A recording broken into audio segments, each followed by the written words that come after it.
What I'm going to demonstrate now is how to install your data analysis na software. Kasi, for some of you, your Excel do not have this.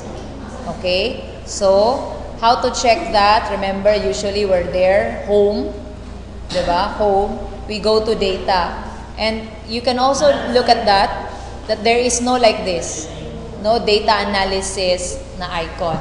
So what you're going to do is you are going to, you are going to the options. Okay?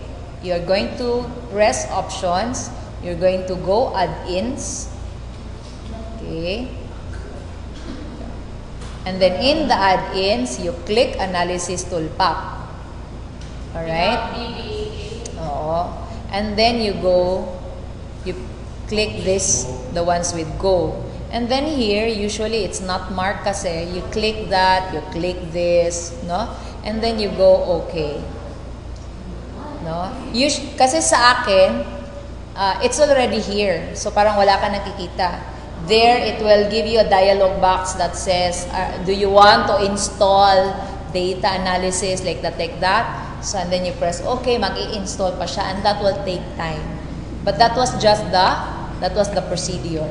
Okay? So, in case you forget, you get back to this video. Klaro ba?